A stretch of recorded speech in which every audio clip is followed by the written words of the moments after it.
All right. So, welcome to the Poetry Den, where words once written on a page are now performed on stage as solidarity extends between poets and friends. I know that is my regular little slogan that we've been doing ever since the very beginning.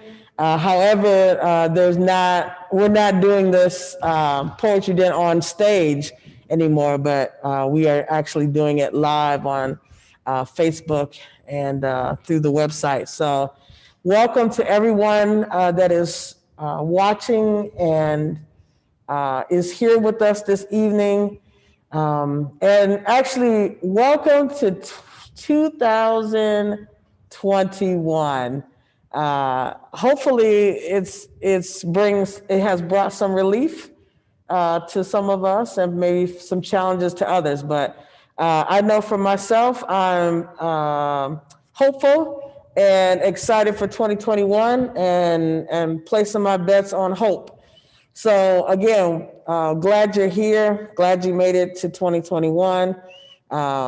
We're glad that the Poetry Den is still able to do this virtually, even though we can't be together. And with the hope that one day we will be able to come back together at some point. But I'm appreciative to the Civil Rights Heritage Center for believing in us, for always supporting us, for finding ways for us to continue to do what we do. And so if you're at home, give us clap out snaps, show some love, to the Civil Rights Heritage Center. If you have not linked up with them, I encourage you to, sign up to their newsletter webpage or just like them on Facebook. So they do a lot of things out of this spot. And it's also, very helpful to support. We are happy that we share the same spirit as far as justice and equality and inclusion. And so that's what the Poetry Den does here. We love to invite people that, want to read for the first time or those that have read 50 or more times. And then we also are happy to have featured artists. And tonight, our first featured artist of the year is Andrea Sawyer-Kirksey, a longtime friend, and I'm super excited to have her with us. She is funny. She's always been funny. And I just think you're going to enjoy what she has to share tonight. So, again, glad you all are here. One thing, if you did not sign up in advance, you are welcome to let us know in the chat. My friend George here is going to help me with that and let me know when someone wants to read. So before we put our featured artist on, we want to invite anyone that is interested in reading tonight. So just let us know. We'd love to have you join us. I'm sure you don't want to hear me do a whole bunch of poems before our featured artist comes on. So I'll always encourage, and I'd love to hear you and not myself, because I'm really good at entertaining myself. So there's that. How it works, I just kind of call on you, and George will, put the camera on you, and you'll share. You can do up to 5. We'll say up to like 5 or 8 minutes. And then, hold on to some of your poems. We can bring you back and have you share again if you're interested in doing that. But yeah, just let us know. We'd love to have you join us. So make sure you just say in chat, hey, I want to read tonight. So, but as always, I like to open up with a little something and, some poetry, and then allow people to kind of get ready or just kind of, get into the groove of things. So I have a poem here that I have not done in quite some time. I use my stage name is called Poetic Melody. And the reason for that is because I enjoy singing. I just don't sing with any groups or anything like that, but I enjoy singing for myself. And so I used to like to do a lot of poetry with music. And this piece actually was put to music. And it's called Love's Yearning. All right.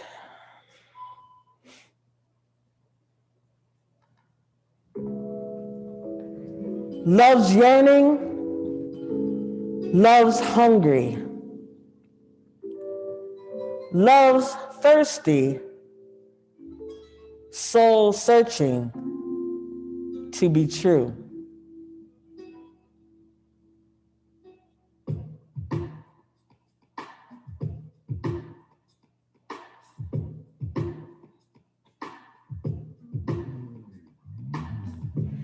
Love, the object of our desire, the connection our souls are looking to acquire. Love is God's benevolence to man. Men having faith pleasing to God's plan. I'm convinced that love sits on mountains' tops, looks down and smiles across the faces of the sea. Love is a summer breeze flowing through the leaves of the trees, putting my mind at ease. Love becomes the air one breathes, promises of truth to set one free. To love your neighbor as you love yourself is the desire of him none less than you desire of yourself. Love forgives, love heals, love restores, reconciles, and builds. Love is God and God is love. Love longs to be reconnected, an heir to his kingdom in the garden once rejected. Love is a condition, an open position. Open heart surgery and trust as its physician. Love consumes our thoughts, affects our walk. Hurt causes us to doubt the things we once sought. Love is a devotion with every motion that you'll never leave my heart with mixed emotions. Love forgives, love heals, love restores, reconciles, and builds. Love is God and God is love. Man's love is bought and sold on internet airways, while agape love runs free on heaven's highway. Love wars between the heart and the mind, sometimes not listening to those inner warning signs. Love survives, doesn't want you to compromise. The Christ you know lives on the inside. Love crucified with pain and mistrust, so you don't have to wait 3 days to shake off the dust. Love keeps no record. Love keeps no record. Love keeps no record. Love's radiant joy sharpens the sword of intuition. Love sends depression and sorrow into remission. My soul yearns for you. Love's yearning, love's hungry after you. Love's thirsty, soul searching to be true. Love's yearning, love's hungry after you. Love's thirsty, soul searching to be true. Love's yearning, love's hungry after you. Love's thirsty, soul searching to be true. I, like Sade, am a soldier of love, responding to my commander that sits on heaven's throne above. I, too, am love.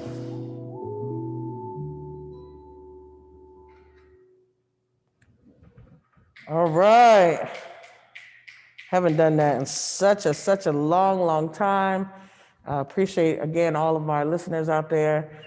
And want to encourage you to join me with this open mic and share some poetry with our listeners. We got anybody signed up in there? Nobody yet. All right. Well, as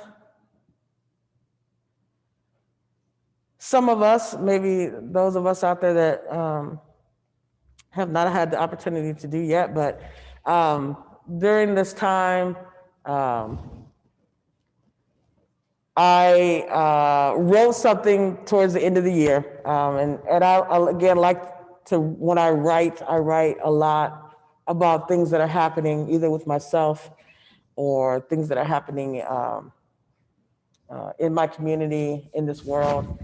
And this poem that I wrote last month was a little bit of a reflection to me, and the word that was that I heard was damage control. And so I wrote this poem called Damage Control. Another year comes to an end, one where the earth has been shaken to its core from within. Left are the hearts we try to console while counting the cost of damage control.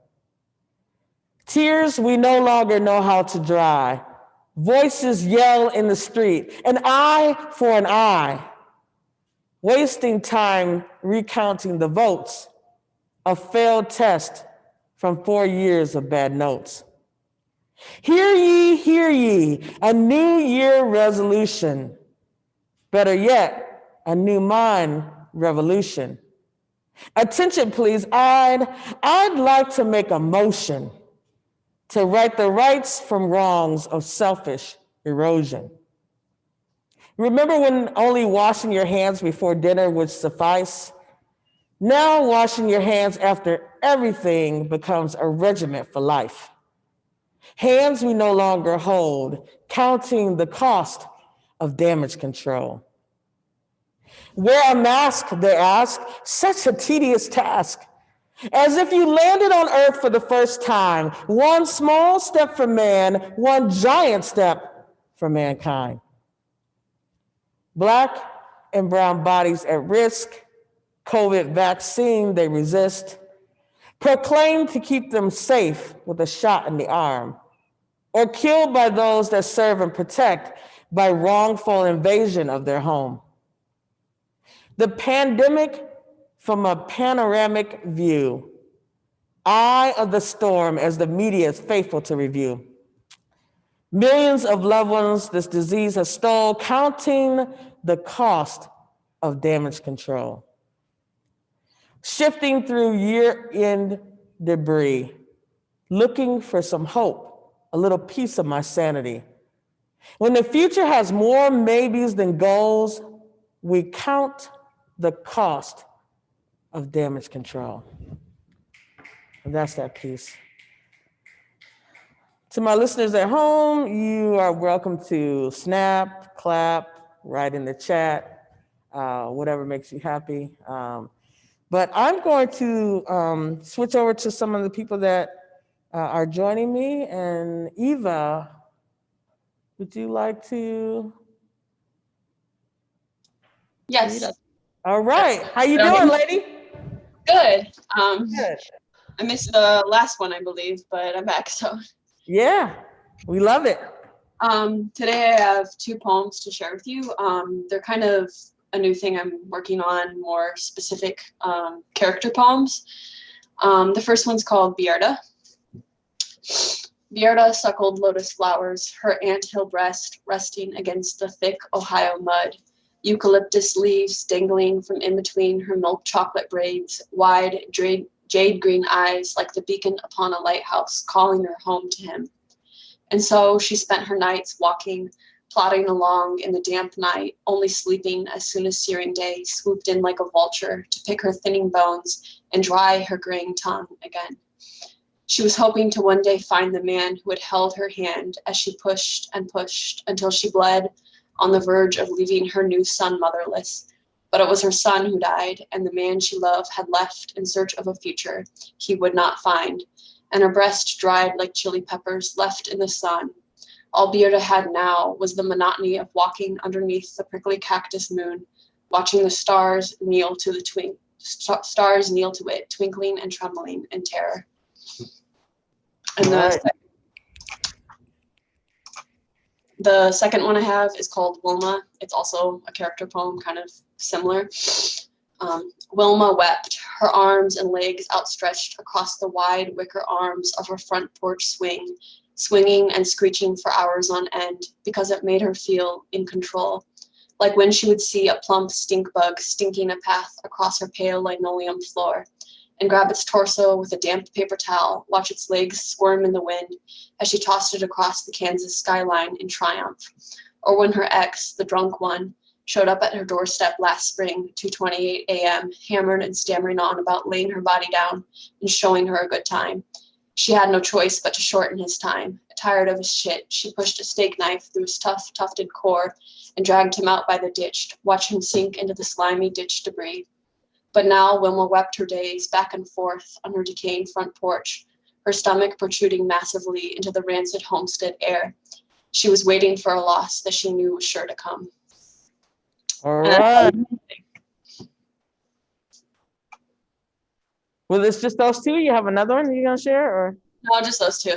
Oh, okay. All right. Thank you, Eva. All right. It looks like we have Colleen. Was that one of them? Yes. Yeah. Can you hear me? Hello, Colleen. Welcome to the Poetry Den. Thank you. I want to invite Andrea for welcoming me. Oh, awesome. So I teach a lot of writing workshops, mostly essay workshops. But this spring I was supposed to teach a workshop with children, 10 to 12 years old. And of course, like everything else, it got canceled. And so it was my first experience with Zoom, and the poem came out of that. Awesome. The children in their bedrooms. The children in their bedrooms have studied the old kingdom for weeks, have gathered facts like strands of gold from Wikipedia, Google, and dusty encyclopedias in their basements, have brought in turn to our checkered Zoom workshop deserts and pyramids, the Nile's fertile crescent, hieroglyphics, mummified cats, and gem-encrusted scarabs. Today is the grand finale, monologues in the persons of ancient Egyptian deities. One by one on my Macintosh screen, they appear in their makeshift costumes. I confess I've lost track of their given names at this point. What comes to my tongue as I watch them appear, not Ben, but Ra, with regal bearing and braided beard. Not Gabe, but Sobek, the crocodile god, stealthy inside his sharp-toothed headdress. Not Mia, but Hathor, with kohl-rimmed eyes. Not Charlotte, but Mot, goddess of truth. Here is Horus with a curved falcon's beak and wings from his sister's Halloween costume. Here's Khepri, who pushes the sun across the sky, and Sekhmet with her insatiable thirst for blood. And here around the gods, their bedrooms, beds and bedside tables, crayoned drawings and movie posters, closet doors and ceiling fans, stuffed animals, calendars, wastebaskets, dolls, all the taken for granted things that make a child feel safe and restless now that the world has collapsed to a room. Here is Tefnut, goddess of morning dew, daughter of Ra, whose tears cause green sprouts to rise from parched earth. She pounds her staff on the bedroom floor. Behind her, the blinds quiver with her passion. And I believe that orange balloon, which bobs and sways on top of her 10-year-old head, is the sun. Wow, nice. Thank you, Colleen. Thank you for joining us too. Feel free to, if you would like to share something else with us, we're open for you to doing that as well. So thank you so much for being with us, and thank you for sharing that awesome poem. Ralph, is he with us? Here, hang on. All right. Okay, duly unmuted, the ways of technology. It's great, right? Right. Is it just you tonight, or is it you and your wife, or what's going on? It's me, and Peeps is here beside me, and I think she's got some as well on her mind. Yeah, so, I have a few. Okay. So I'm gonna do 3 here, and they'll go rattle, rattle, thunder, thunder, boom, boom, boom, like usual. Okay. So these. Your mic is turned up too, so we can hear you. I'm sorry? I said, make sure your mic is turned up too, so we can hear you. I don't know if that's on my end or your end. Actually, it's her hearing aid whistling. That's what you're hearing in the background. It's got nothing to do with the mic. So, we call it Budgie's UFO, for lack of a better description. Okay, we got it adjusted here, so I can hear you. Okay, thank you. All right, so this first one, it's going to be from I'm doing a couple of what I call rock and roll chapbooks, where I'm inhabiting somebody else's life and consciousness. So in this case, it's Ron Asheton, the co-founder of the Stooges. So here we go. Birth of the Stooges, Iguana Dawning. Halloween 67, you had to be there. Private party, invite only. Those in the know crammed together, shoulder to shoulder, as joint after joint makes the rounds and circles the room. And it's me on the bass, Iggy on the floor, just beating the hell out of a steel guitar, and Scott rattling his battery of oil drums that need no introduction. The only sound in the house that needs no turning up. But even so, may I say so, we were pretty fucking loud. Hell, John Sinclair and the MC5 showed up in tow, and I swear he told me they said they could hear that all the way 2 miles away at the police station. Bullshit or not, I don't know, man. Ann Arbor's finest never showed up, but the looks that we got summed it all up. Nobody else made that 150 proof kind of noise. And if you blinked, you missed it. And I heard him later say, yeah, I swear, yep, you had to be there. Right.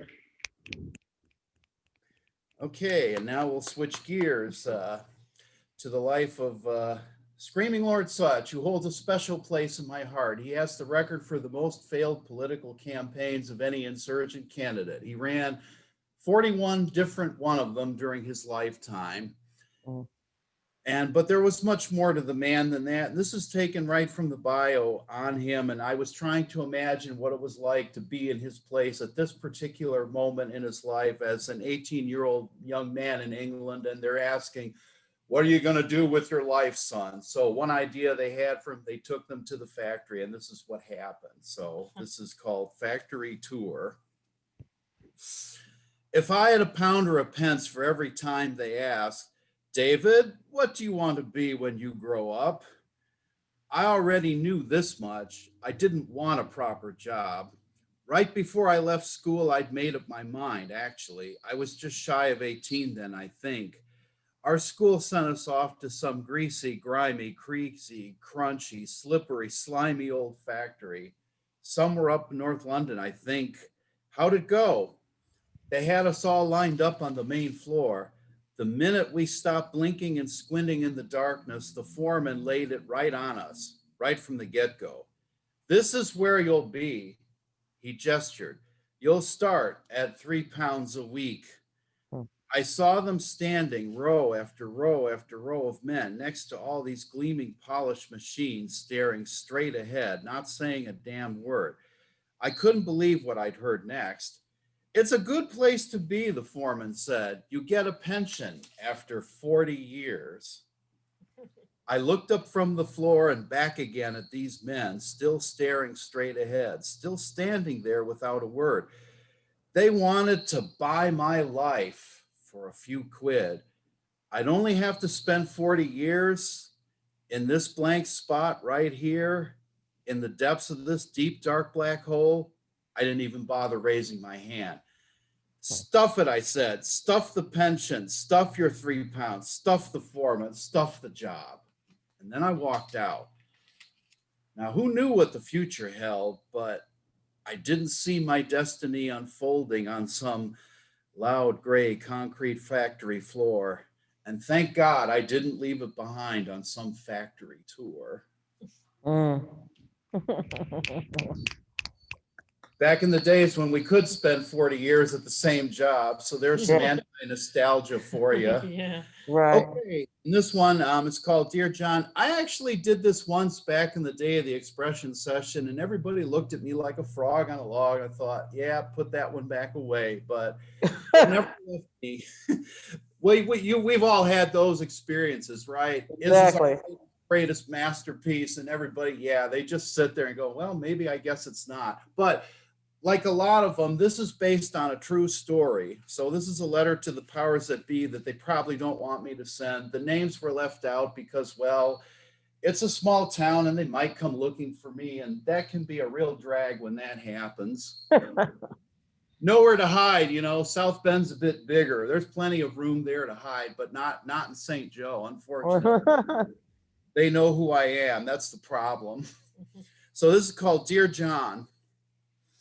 Dear John, please forgive me if this shot in the dark intrudes on your privacy, but this is a different sort of letter than the sort normally associated with your name. See, I heard him thinking about you. The conversation went something like this. Right at the gas station, the clerk shouted at the cop from the township, hey, whatever happened to John? You know, the guy who always walks across the bridge. The township beat cop took a swig from his cup. Thank God it wasn't a donut, I guess. And he sneered, oh, John, I threw him in the river. He needed a bath. And the clerk and the cop burst out laughing at this little in-joke of theirs. The clerk smiled, rang up my Kit Kat and said, oh, good. I thought he was back in jail. Dear John, I feel bad. I wanted to shout, what's this guy done wrong except fall right through the cracks? I wanted to stand up, and just then I remembered the last time I tried to read the Bill of Rights to a cop. And I wrote this instead. Dear John, I saw you walking around town with a couple of different coats on during the winter and sitting down to read at the library every summer, wondering, what will happen when people like the clerk and the cop finally take their place beside you? What will they say then? Dear John, this is not the America that I remember, and I don't exactly see a complaint desk to take this particular letter. I'm sure the clerk and the cop from the township think they've got it all figured out. Their world always makes sense when they wake up. But I know what's going to happen when I bring this letter up. Oh, yeah? What's your problem? Land of the free, home of the brave, right? You can do whatever you want, right? You can be anything you want to be, right? No? Okay. Well, if you don't like it, you can just get rich. There you go. All right, Ralph, thank you. Thank you. Now we got the lovely wife. Is she coming up next or? Yeah. Okay. All Let's right. bring it up. We can't see you, dear. There we go. Yeah, we have to do it one at a. Yeah, when I'm out of the frame, it would be a great example of modern Swedish filmmaking if we were making a film in Sweden. Okay, these are a few. Okay. Up by the bootstraps. Take control of your life. There's an endless horizon waiting for you if you dare to look up. Seize the bull by the horns. Each day is the rest of your life. If you can believe, you can achieve. Up by the bootstraps. Do it now. Do it well. Bull fed to the masses. Self-blame for the jobs never gotten and the money never earned. Sit here with no plans and no money and no future. If you are thrown into the well, time spent digging oneself out keeps one from building a house. My well's been deep and I haven't yet bought the lumber. My bootstraps rotted out in the grass. Don't know if they will hold me now. I'll crawl out of this hole even if I leave my fingernails in the dirt. Mm. Okay. Here's number 2. The walker. She walks every day. She walks to nowhere. Purple jacket, white hair, no one to hold her hand as she walks the treadmill, hoping to turn back the speedometer of time and failing to. Every time I leave my apartment building, or let's say 80% of the time, she's there. Doesn't she ever get a cold or decide to eat bonbons or nibble on a salad? Snow Or piles deal with on, cats police and say people? it's more likely you could. I imagine she's one of these people who does things by the clock. Walking, walking, walking by a metrodome.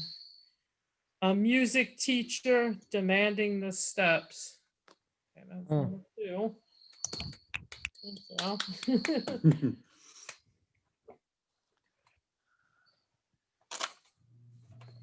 All right, hang on. I could do the. I gotta find number 3. We could do the Jeopardy music here. I have it marked. Now this poem's actually a couple years old, so I'm even older now, but It's new to us. looms like a shadow of 50 days, of 50 months, and now 50 years of time gone by so fast. I lost some time, didn't have enough to shine. Half 100 years, I need 20 back. Never expecting to get this old.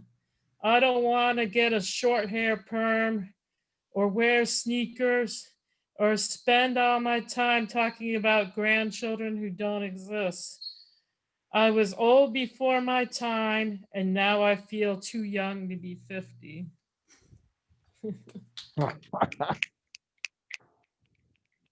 Thank you so much. Thanks.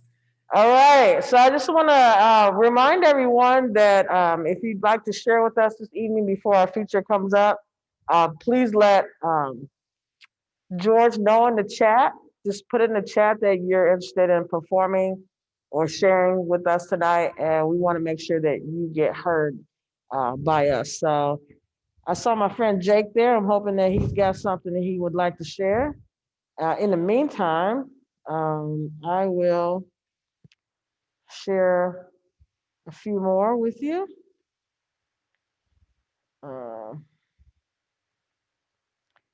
Again, thank you for joining us this evening.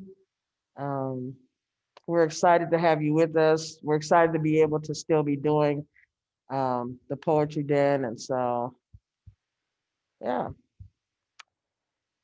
This piece I wrote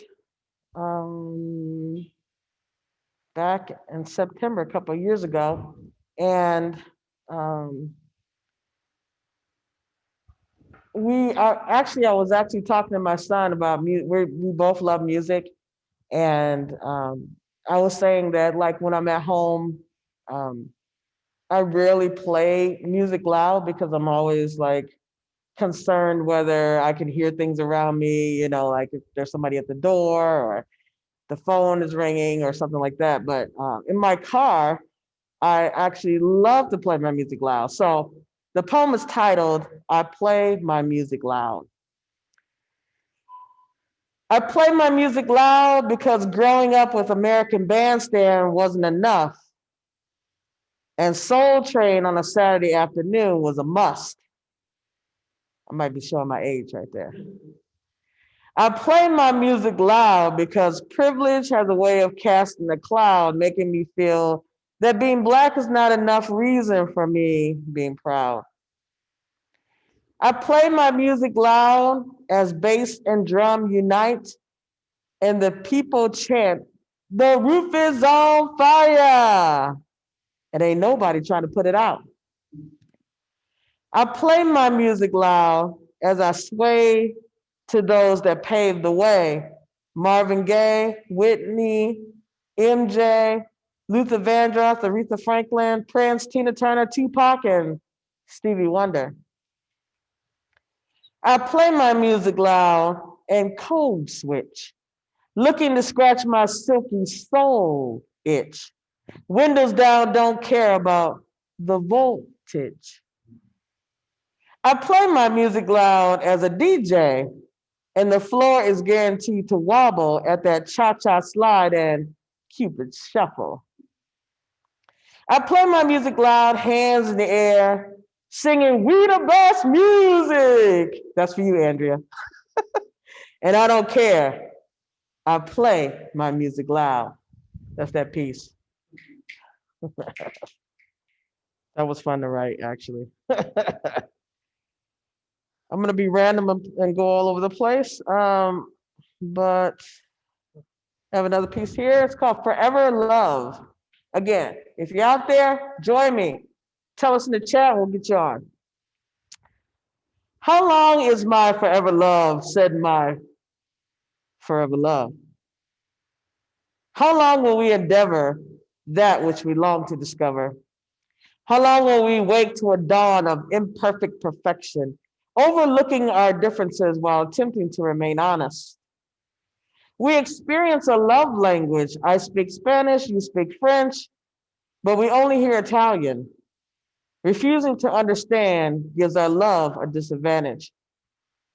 Zodiac sign predictions mixed with social media addictions, searching for a pot of gold, window shopping for my forever love through the eyes of their soul. Our inner beauty lies beneath the beast of feelings, emotions, and our version to a peaceful world solution. The fabric of unity woven into the love we've chosen. Happily ever after is the beginning of our forever bedtime story. Sweet dreams helps me sleep at night. Inner peace helps me face the morning. Old Man Winter and Mother Nature create a Sandman hourglass, but we'll spend forever moments like numbers frozen on a stopwatch. So what if our forever love was right here, right now? And our love stayed young, lasting for minutes instead of hours. How long is our forever love? Said my forever love. A question we may never know the answer. That's that piece. I got anybody out there, George? Mr. Webster? Oh, I love him so much. Always in my corner. Mr. Jake Webster. Can y'all hear me? We can hear you, sir. I can, at least. Well, hey, What's going on? I'm good if y'all can hear me. Now, if y'all can't hear me, I'm pissed. Because I done bought a new computer with a new mic and everything. You got a new computer? No, I'm lying. No. I was going to say, Santa Claus dropped you off a new computer? No, I just want to be heard. I've been locked down so long, and I just want to be heard. I want to do a prayer. I don't want to read no poetry. I just want to do a prayer, and because with all of the shit going on in the world today, sometimes we forget. We act like we don't love each other, and I know that's not true. I mean, there are one or two people I might not like, but I think I love everybody. And so I just want to do a prayer. And it goes like this: 400,000, 400,000, 400,000, 400,000, 400,000 dead, y'all, dead, y'all. And somebody say they don't want to wear no mask. I want you to wear the mask to protect me. And I'm going to wear my mask to protect you. It was that old shipper Zion. This was the old shipper Zion. Get on board. Get on board. 400,000, 400,000, 400,000. He's somebody's husband, somebody's wife, somebody's son, somebody's daughter, somebody's grandma, somebody's sister, somebody's brother, somebody's child. Lord, get on board. The ship has landed. The ship has landed. For 400,000, the ship has landed. Get on board. Please, Lord, get on board. You know, I took my first shot a couple of days ago. And I was so bad, I didn't get sick. I didn't get nothing. The only pain I felt is when I snatched that Band-Aid off my arm and I went out. And the nurse said, "Mister, that don't count." So it's 400,000, it's 400,000, it's 400,000. Lord, it's that old shipper Zion. Oh, it's that old shipper Zion. And the ship has landed. The ship has landed for 400,000. God, please protect us from ourselves. Amen, amen, amen. All right, amen. One for the Son and one for the Holy Ghost. Thank you. All right, Mr. Jake Webster. For those of you that don't know out there, Mr. Webster is, he will say, a sculptor first. But he's also an artist. He's written some poetry books, which I'm sure he would be happy to sell to you if you're interested. And I'm learning that he loves to sing. I did not know that until these last couple of years. So I always anticipate there being some music in with his poetry. So there you see it right up there. He's got poems by Jake Webster and David Casper. That's only one of what? Maybe two or three. He's got some. He's located in Elkhart. He has a gallery there. So anybody that's interested in seeing some of his works, I've been there a few times. Jake has been around a long time supporter of the arts. And so I appreciate all this great hair is good luck now. I ain't Yeah. old. That's not Santa Claus's gift to society. It's good luck. All right. Thank Anybody you. else out there, George? No? All right. Well, again, I'm going to welcome anyone that would love to share with us this evening. It could be the first time, you can be a slam poet, you can be anything that you want to share with us. As you can see, Jake shared a poem with us, or not a poem, but a prayer with us. So I appreciate that. Again, we thank you all for being here. I'm going to read this piece. It's called The Art of Rushing Time.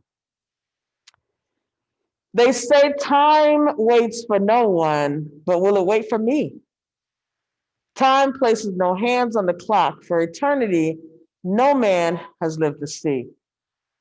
What if your time spent in this world was only preparing you for the next, and how you respond could leave you inadequate for the trip? Will you be deficient and unequipped because you refuse to love and refuse to forgive?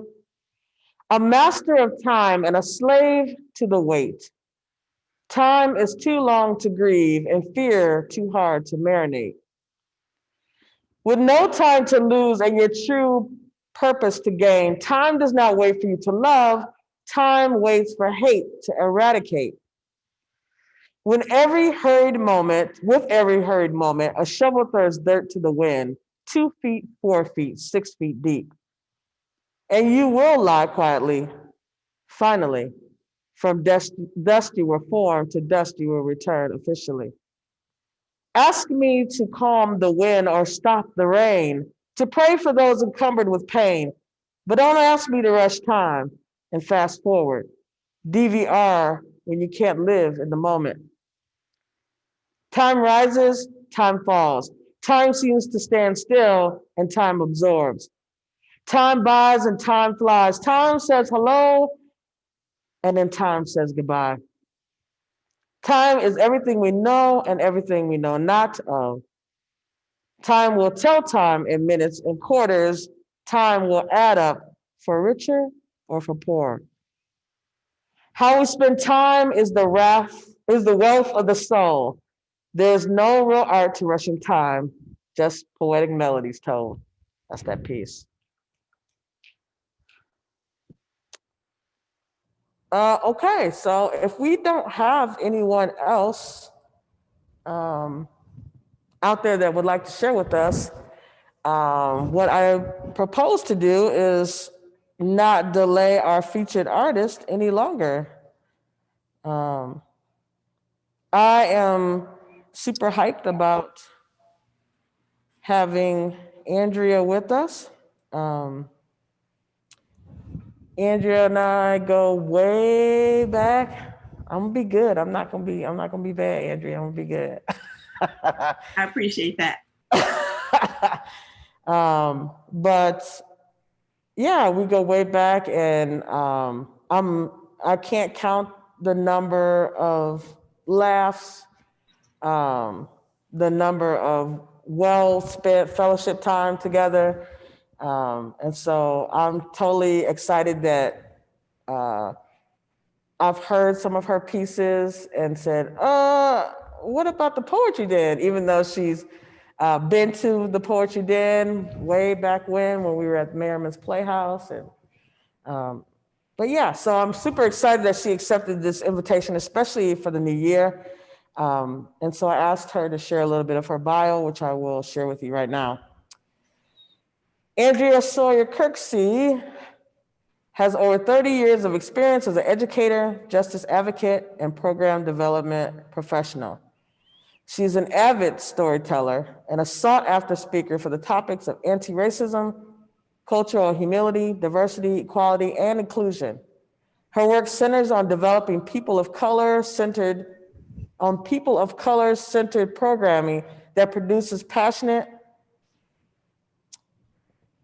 I don't know why the word is escaping me, but empathetic, there we go, community leaders. She currently serves as the executive director of the Discovering Opportunities for Outreach and Reflection. The acronym of that is DOOR. In 2018, Crane's Chicago business named her to their list of notable LGBTQ executives in Chicago. In 2020, she was elected to participate with the Chicago Foundation for Women in their Willie's Warrior Program. That's a leadership initiative for women of color. Andrea also serves on the board of More Light Presbyterians, an LGBTQIA plus advocacy group. She was born and raised on the west side of Chicago. And Andrea and her wife, Nanette, currently live in Rogers. So for all my friends watching, for all our supporters watching, snaps, claps for our wonderful featured artist at the Poetry Den, Andrea. All right, all right. Well, thank you for the invite, Pam, and I am glad to be here. My first encounter with God. Uncle Jimmy was one of my favorite uncles. He was funny, warm, and he was a God-fearing man. He was one of my mom's two uncles. They were more like siblings because of their age. And they were all each other had. My mom was an only child, and her mother died at a young age. My mom would say to me and your uncles, we so close, we thick as mud. It was always great to wake up to find Uncle Jimmy at our house. I would go into the living room hoping he was there so that I can jump on him and the snuggling and tickling and laughter could begin. As a child, I knew my uncle had kids of his own, but it wasn't until I was an adult that I realized that the love and attention I received on those mornings, his kids were missing out. As a kid, I was always skinny. My uncle had a routine of picking me up in his arms and saying, "Girl, you so skinny." Then he would ask, "How much do you weigh?" I would say, "I don't know, maybe 100 pounds. To which he would reply, "Girl, you could not weigh 100 pounds wet with 2 bricks in your pocket." Then we would laugh hard and loud together. We played this game for many years. My uncle was the first person to take me and my siblings to church. I was in love with the place as soon as my little patent leather shoes hit that nasty red carpet. All the Black folks dressed so nice, and the church mothers wearing all white, including hats and gloves. There was a kid just a few years older than me playing the drums, and that blew my mind. And when the kids' choir came in from the back of the church, marching up the aisle, I was transfixed. The pastor was a round, loud man. I did not really understand what he was talking about, but when he said the name of Jesus or God, the women of the church would start shouting and saying, "Glory to God," and "Ain't he good?" Sometimes they would even start jumping around and crying. And this would cause others to jump in. The pastor would have to wait till things calmed down before he could continue, only to have shouting and jumping start again. This process made church really long. Sometimes we would have to take a snack break. All the kids would run down to the corner store, eat candy, and play chasing games. The women would serve chicken to the adults, and the men would disappear for a little while. When we returned to church, everyone was a little calmer, and there was less shouting. The kids were tired from all the playing. The women were full of chicken. And I learned later in life that the men were a little tipsy. My Uncle Jimmy was a deacon in the church. He sat behind the pulpit where he slept for the whole second half of church. I used to think, man, Uncle Jimmy sure is tired. But really, Uncle Jimmy was sleeping off a pint of Crown Royal. Regardless of how crazy and long church was, I loved it. I joined the kids' choir and loved coming up the aisle singing. I would pretend to get touched in the service and imitate the women by shouting, "Ain't he good?" Then I would turn my head in a circular motion and answer my own question. Yes, he is. I would go home and sit in my closet in the bedroom, which was my special little hiding place, and pretend to read the Bible and reenact church. My church life was never consistent because my Uncle Jimmy was never consistent. He would promise to pick us up for church, but would forget or not go himself. So I became an Easter and Christmas church kid. And pretty soon my interest in church faded. Several years later, there was a church in Indiana that would come to our neighborhood and bus kids to their Baptist church. My mom never let us go because she said, white folks come into the city to bus Black kids to church. Something seemed funny, as in suspicious about that. One Sunday when my mom left the house early, I let my friends talk me into going and getting on that bus. I did miss church. I was curious about these church people. Now, I was afraid the whole time in church. I kept picturing my mom busting through the doors with a belt in her hand saying, "You in the right place, because only Jesus can save you from this whooping." I made it through church without my mom and Jesus wrestling for my soul. But I did not really enjoy the service. It did not make me feel the way the Black church had. I did not have a desire to go back to church or go sit in my little closet and read the Bible. I felt sad because I wanted to feel God on my skin. I needed God. I wanted God. Even more than that, I wanted to feel that feeling I had when I went to my uncle's church. I was older now and life felt harder. I wasn't sure if I was loved by others or if I even loved myself. Life felt awkward and lonely. I wanted to shout and cry out to God in a real way and not just pretend or imitate others the way I used to. On that bus ride home from that church in Indiana, the leaders taught us a little song. I'm something special.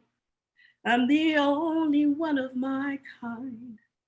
God gave me a body and a bright, healthy mind. He had a special purpose that he wanted me to know. So he made me his own, and he calls me his child. That little song changed my life.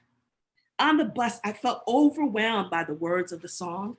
I wanted to cry and shout, "Ain't he good?" But I kept it together not to embarrass myself.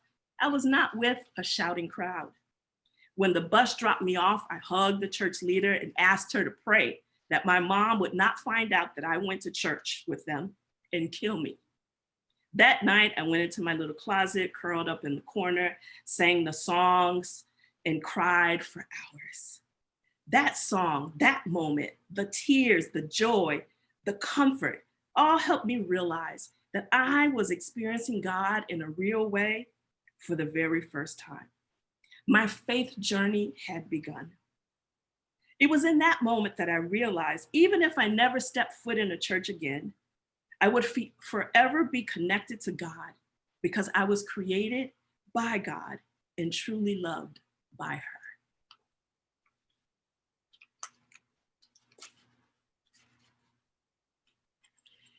Thanks everybody for being here. Like Bianca said, my name is Andrea Sawyer-Kirksey. I see a lot of friends on here, so hey y'all.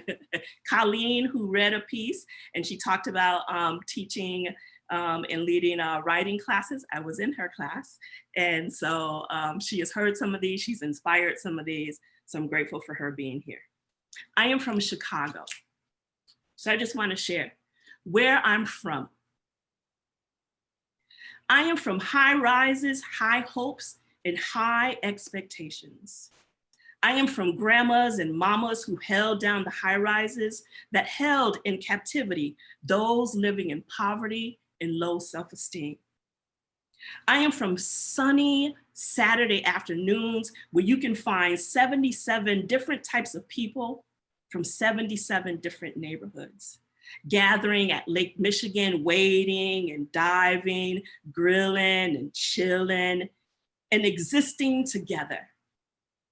I am from smooth jazz, and the pattern consisting of a double and two syncopated triples. Stepping. If you don't know what that means, you better ask somebody.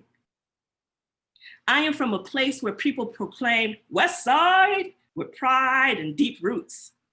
The corner of Beach and Spalding is where love and struggle held hands and sang freedom songs.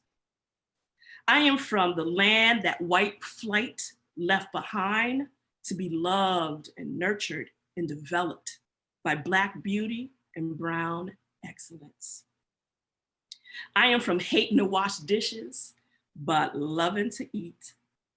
I am from boys and girls doing the same chores, brothers washing clothes and sisters hauling that trash. I am from 3344 West Beach, a 3-flat of kinfolk, a place that smelled like cornbread, greens, and fried chicken, where children ate and slept with aunties, cousins, and uncles Friday through Saturday.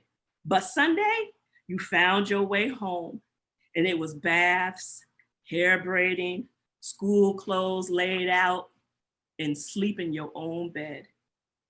I am from Christmas starting at 12:01 after Santa has gone, opening presents and playing to early morn.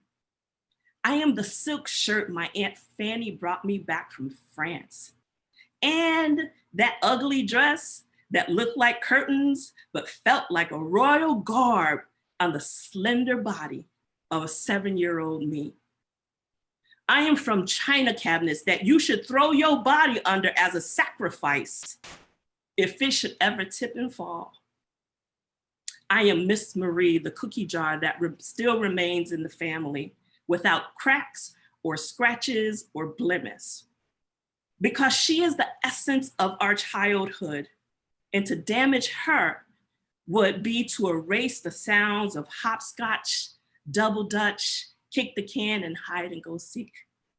I am from that perfect mixture of warm milk, sugar, and coffee, swirling in a cup without decoration, but plenty of culture, relevance, and love.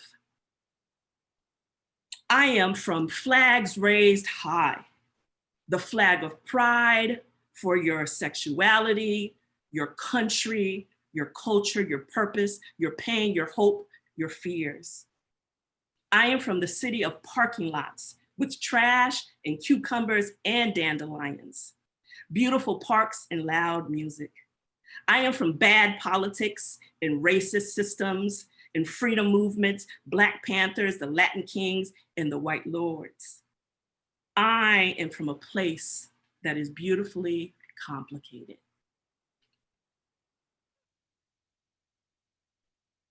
This next piece is called The Fight. As a kid, I idolized my big sister. She had fresh clothes and cool friends.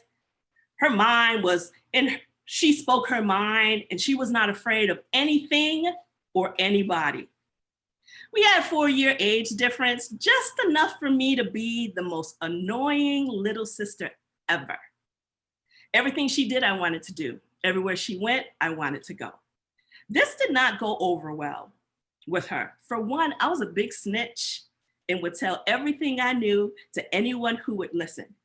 That listening ear was often my mother's.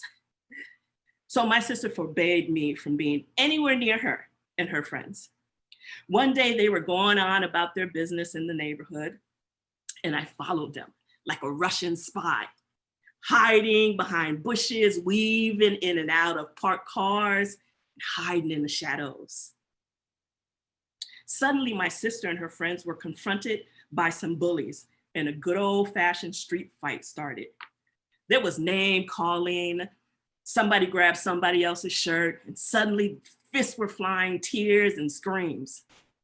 I leaped out from behind a tree, waving a little stick, yelling, I will kill anybody who messes with my sister. The fight ended. Everyone started laughing because I was 10, skinny, unbelievable, and I looked crazy. Everyone walked away.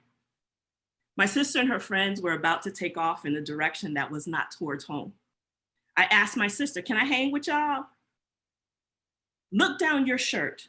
What do you see?" she asked. So I looked down my shirt.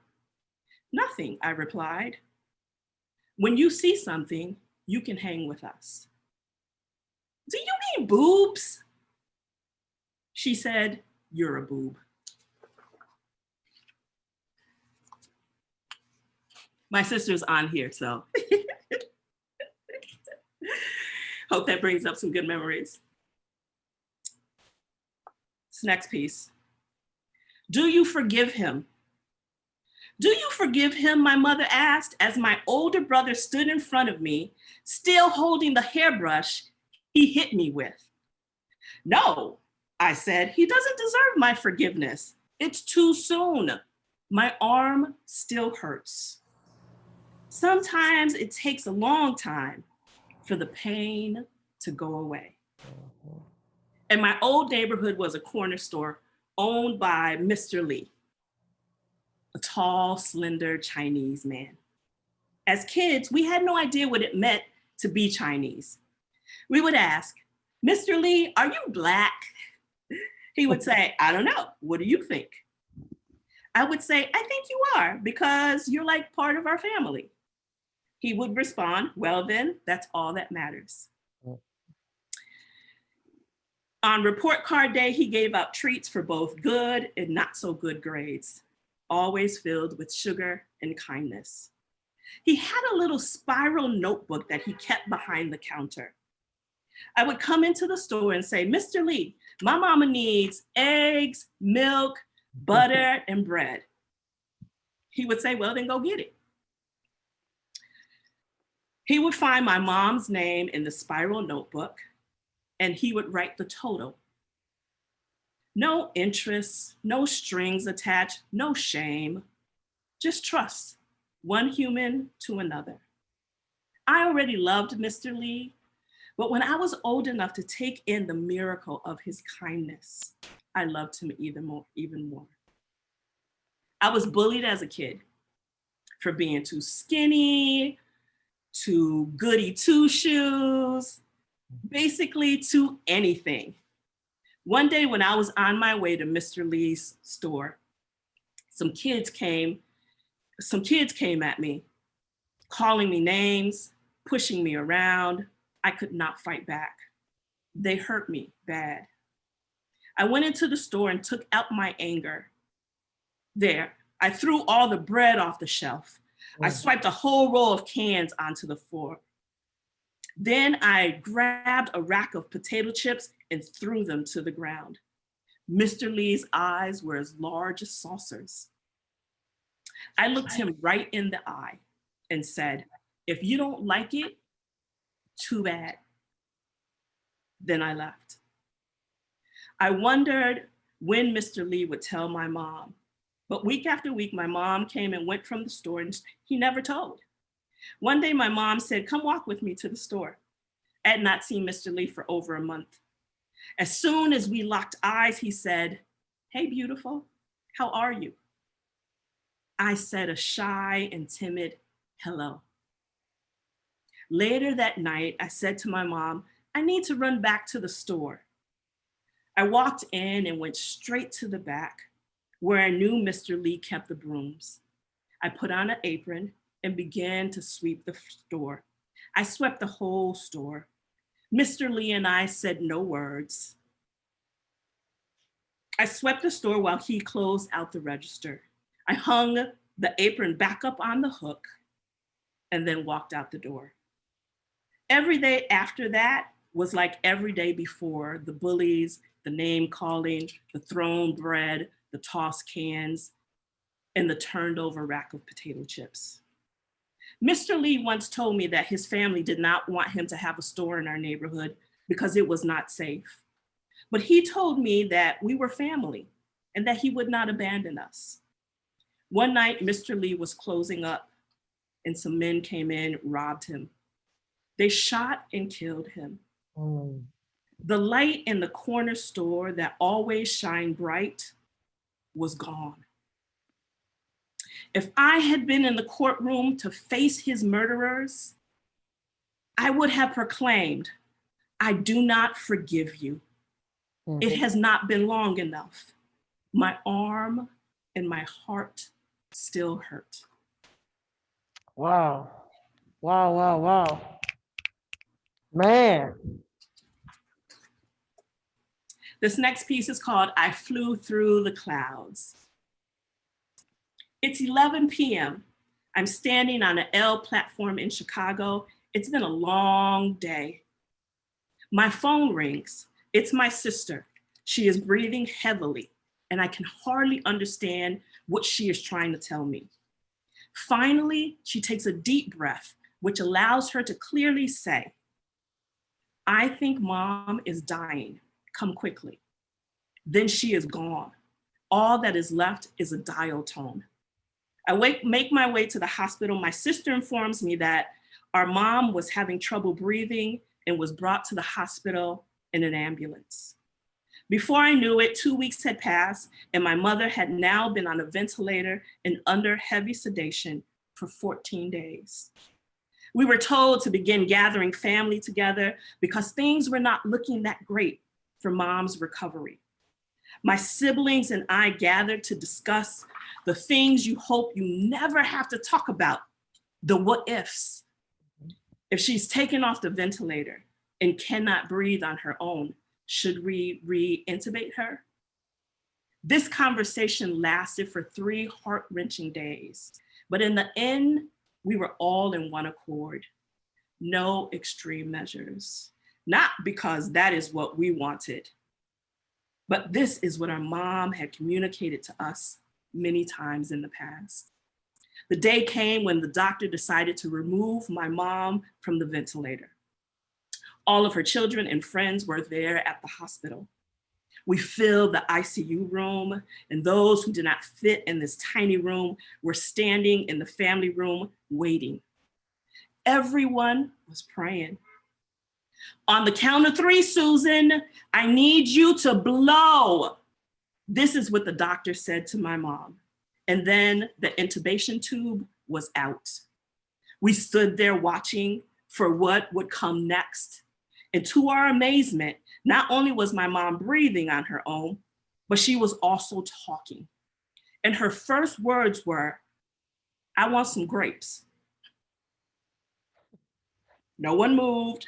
No one responded. We were all struck silent. We were not prepared for these first words. I finally said, I don't have any grapes. To which she responded, I'm sure they got some at Costco's. Someone said, okay, they would look into that. Then she looked around the room, and the second thing she said was, oh, y'all thought I was about to take a dirt nap, which is shorthand for y'all thought I was gonna die. I mean, when your whole family is at the foot of your bed, it's hard to lie about like why we're there. So we just, again, all remained silent. Her final comment that morning was, I flew through the clouds and came back. I think she picked up on the confusion on our face because she repeated the statement, I flew through the clouds and came back. She said, I did not come back through the clouds to change the world, but I think I can help bring people together. And that she did. Once I walked into her hospital room, there were already at least 3 nurses in there, already hanging out with her. 2 more came in while I was there. They were laughing and joking with her as she was giving them relationship advice. One nurse turned to me and said, no offense, but your mom is a real trip. The nurses were all different races and age, and at least for that short moment, she was what brought them all together. About 5 or 6 years earlier, my mom was in the hospital overnight for observation because of chest pains. The next day, my sister and I went to visit her, but when we got into her room, she was not there. We both looked at each other with a look of horror, wondering where she could be. We ran to the nurse's station and they assured us pretty quickly that nothing had happened to her, that she had to be somewhere close by. We looked up and down the halls and saw no sign of her. So we decided to sit in her room and wait for her to show up. She came strolling in a few minutes, happy as can be, pulling a little cart with her IV on it by her side. My sister and I looked at each other wondering, who would ask the obvious question of, where you been? I think we both asked the question at the same time. My mom's response was, I was visiting the sick. To which I responded, you are the sick. To which she responded, well, there's always somebody worse off than you. To which I responded only with silence. Really, what can you say to that? Before my mom flew back through the clouds, after my mom flew back through the clouds, and all the years in between, one thing was for sure. It had always been her mission to love others and bring people together. And she was great at her mission. Yeah.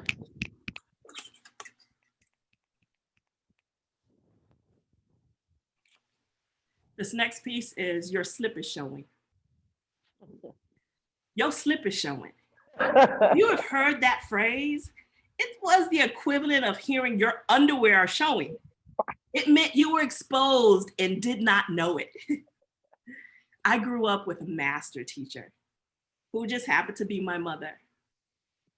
My mom saw the world with grace, and all people had value to her. She passed that down to her children. Sometimes this grace did not always feel like grace, but rather a hard lesson learned.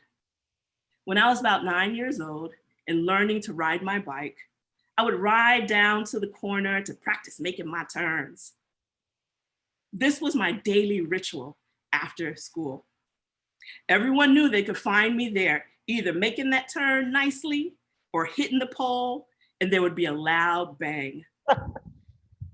One day I jumped on my bike and headed down to my spot, only to find a homeless man sitting right where I needed to turn the corner. I asked him to move, but he would not. I went home and said to my mom, there's a homeless man on my corner where I practice making my turns and he won't leave. My mom asked for clarity. Who's on the corner? I said, a homeless man. She asked again, who? I repeated, a homeless man. She said nothing else. Right before dinner, my mom handed me a plate and said, take this down to the man on the corner. You will do this every day this week, and you will learn 5 things about him every day, starting with his name. I was shocked at my assignment, but recognized that look in my mother's eyes that communicated she wasn't asking. Although I cannot remember the man's name today or all that we talked about, I do remember the ease we had with each other. He taught me about the beauty of friendship and how to turn that corner on my bike. No more loud bangs.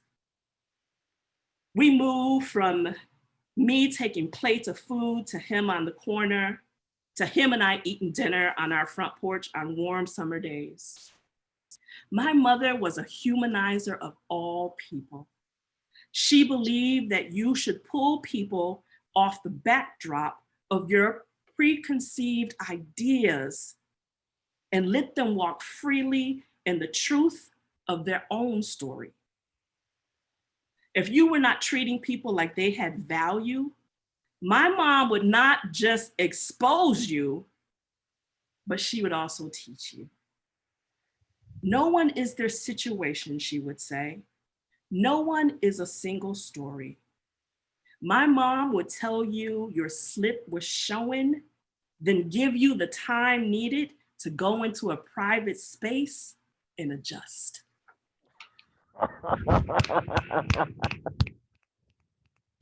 I do want to say that those last couple pieces were in tribute to my mom, who passed away April 27th in 2012. I'm just going to show a quick Aww.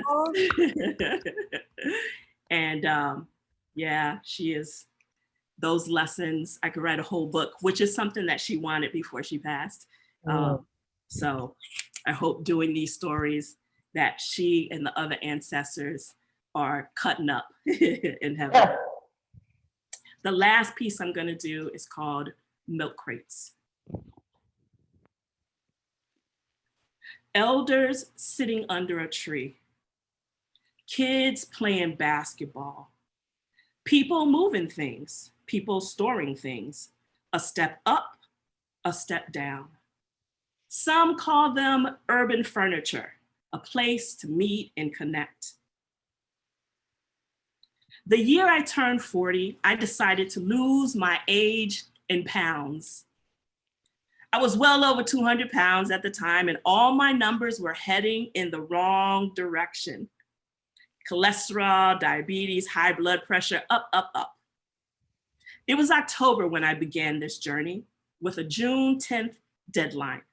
I got up early one brisk October morning to go for a run. I was not a runner, but I had always wanted to be. I put on my sneakers, went to the park closest to my house, and started to run.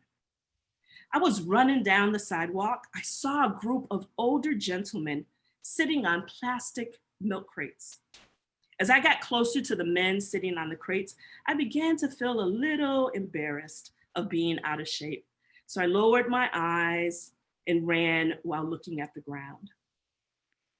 When I got close to them, one of the gentlemen said to me, "You go, girl." Another one said, "We're so proud of you."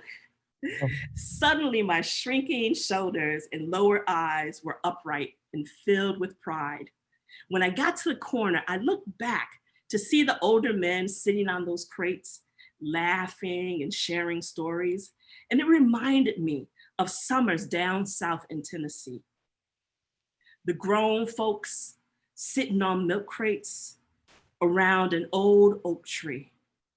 We kids would sit on the ground around their feet, listening to them telling stories of days gone by. They would say, "Now you children, listen good, because one day we'll be gone, and it will be up to you to keep the stories of our ancestors alive."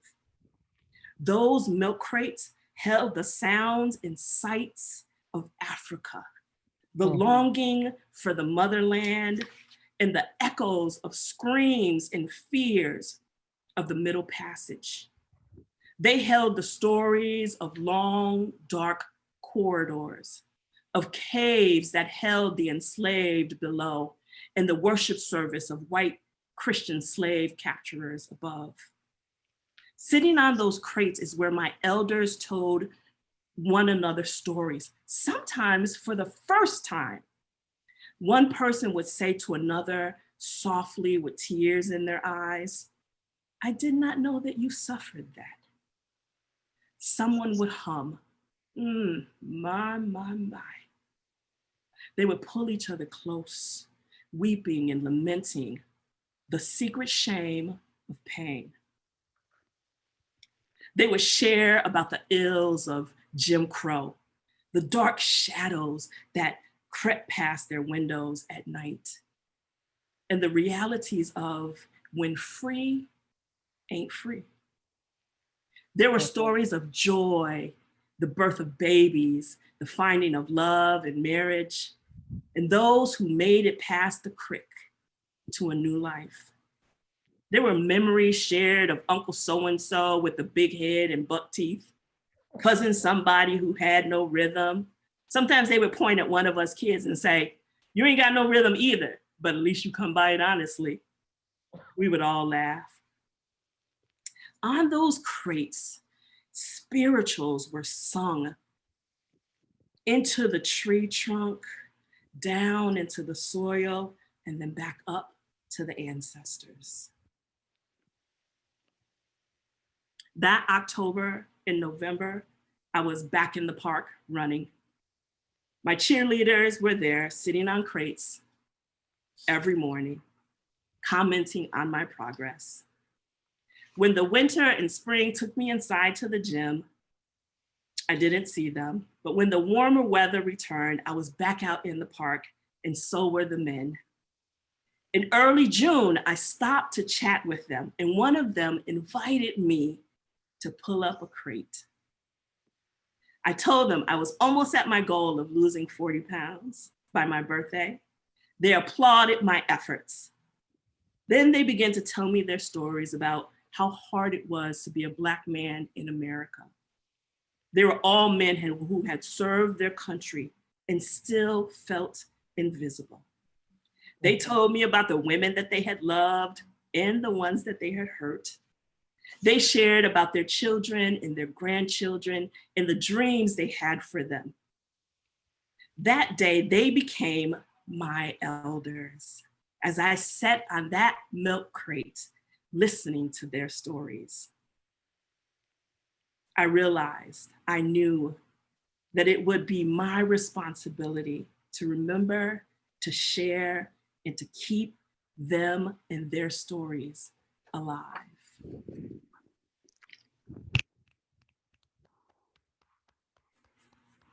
Thank you very much for participating with me tonight. And yeah, that's all those pieces. Right. Andrea, thank you so much. I've heard parts and pieces of some of those stories, and it was great to hear them again. It was awesome to see a picture of your mom. And I think a lot of people, as you might be able to see, wrote in there, you got to write that book. It has definitely reminded me how we continue to go through the stories that we've heard. So I want to encourage us, those of us that have brothers and sisters and parents that are still alive, to cherish some of those things. They help us move forward. They help us in our journey, in our quest, in our existence in this life, as we continue to unite one to another. Some of those stories that our parents gave, those good stories that they told us about humanity and equality and appreciate and respect. So yeah, all of that. It was beautiful. I loved it. I knew I was gonna love it. So I'm not disappointed. If anything, I'm ecstatic about it. And again, very appreciative that you were willing to share. I know I've hounded you and pulled on you, and I appreciate you putting it out there. So thank you for being here. Thank you all that are watching. All that have participated, Eva, Ralph, Colleen, thank you for accepting Andrea's invitation to be with us. We'd love to have you be with us again when you can. We have a Facebook, the Poetry Day has a Facebook page. We encourage you to like it. Not only do I like to share what we do, but when people ask me to, I like to share what else is going on in the community. Especially with poetry and writing and that sort of thing. Again, my name is Pam Blair. I don't know if I ever said that, but my name is Pam Blair, and the founder and creator of the Poetry Den. And again, I've met so many people. I'd like to meet so many more. We encourage you to share for the first time. We're very welcoming here. And again, we're trying to feature some artists and have people come in and share with you. And we appreciate you being here. We appreciate you being here in 2021 with us. So again, thank you for being here. We hope you have a great week, a great year, a great year, a great year, a great year, a great year. Ain't that? But thank you so much. And we'll be back here in a month. Again, if you want to participate and come in person, you're welcome to do that, but we need to know in advance because we're only limited to the amount of space and many people that we can have here. So that you can email me at mapblair, which is Pam backwards, mapblair@yahoo.com, and you'll find that on our Poetry Den page.